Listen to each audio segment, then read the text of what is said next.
আজ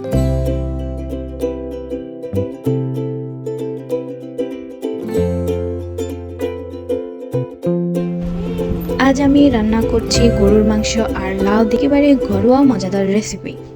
চলুন দেখে নিই কীভাবে বানাবো।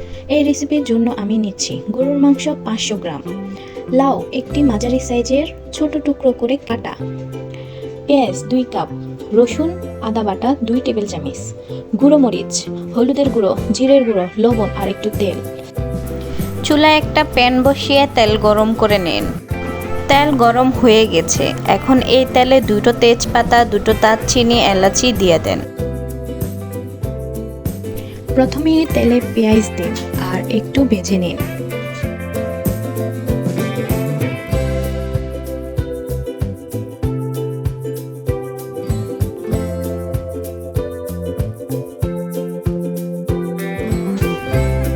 তারপর আদা রসুন দিয়ে দিন।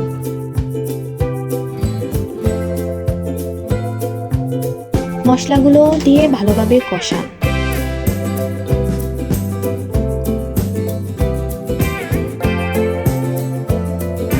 একটু পরিমাণ মতো পানি অ্যাড করে দেন। এবার আদা রসুন দেওয়া মশলাগুলো ভালোভাবে কষিয়ে নিন। এবার পরিমাণ মতো হলুদের গুঁড়ো অ্যাড করুন।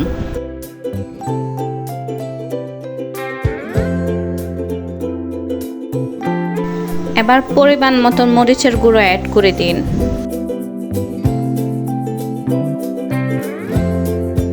এবার পরিমাণ মতো জিরার গুঁড়ো অ্যাড করে দিন।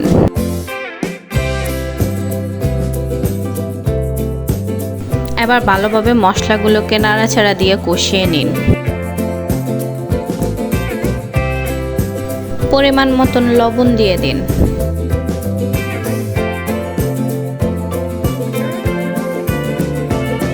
মশলাগুলো যেন পুড়ে না যায় তার জন্য অল্প কিছু পানি অ্যাড করে দেন। এবার কিছুক্ষণ মশলাগুলো ঢাকনা দিয়ে ঢেকে নিন। মাঝে মাঝে ঢাকনা তুলে একটু নাড়া দিয়ে দিবেন যেন মশলাগুলো না পুড়ে যায়। এবার ঢাকনা সরিয়ে দেখুন মশলা থেকে তেল উঠে গেছে, মানে ভালোভাবে মশলাটা কষানো হয়েছে।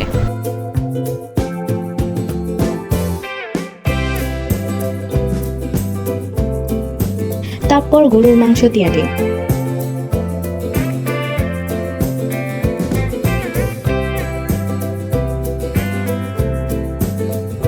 মাংসটা ভালো করে ভাজুন যতক্ষণ না কষা হয়। এবার ঢাকনাটা দিয়ে 15 থেকে 20 মিনিট রান্না করুন।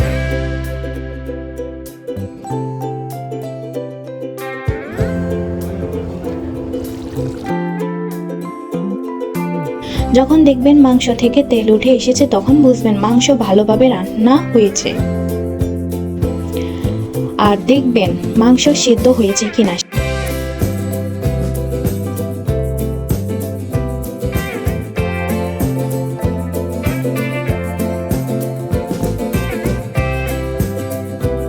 সিদ্ধ হলে তখন লাউ দিয়ে দিবেন।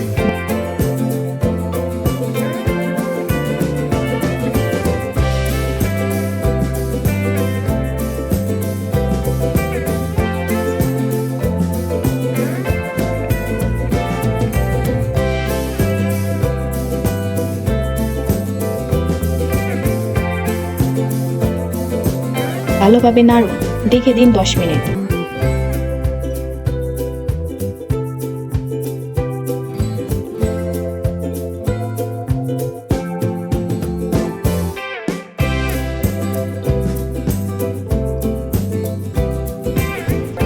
লাউ থেকে পানি বের হবে, তাই আলাদা অল্প পানি দিলেই রান্না হয়ে যাবে।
লাউ কিন্তু এখনো ভালোভাবে সিদ্ধ হয়নি, আরও 15 থেকে 10 মিনিট এভাবে রেখে দিন ঢাকনা দিয়ে।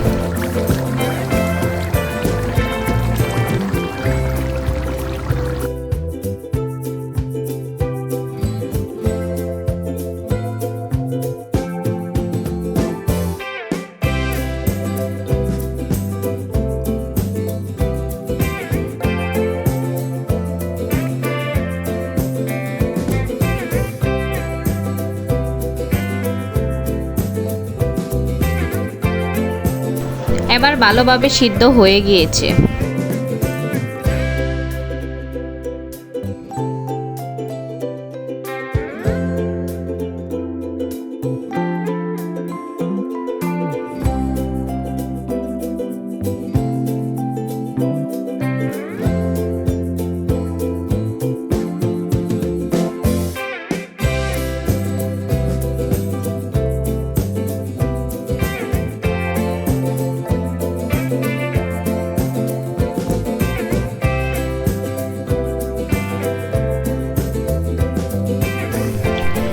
রান্না হলে চুলা থেকে নামিয়ে ফেলুন আর পরিবেশন করুন। দেখুন কি সুন্দর আর মজাদার গরুর মাংস লাউ রান্না হয়েছে। এটা ভাত বা রুটি দুটোতেই দারুণ লাগে। যদি ভালো লাগে রেসিপিটি তাহলে লাইক দিন, শেয়ার করুন আর চ্যানেলটি সাবস্ক্রাইব করতে ভুলবেন না। ধন্যবাদ।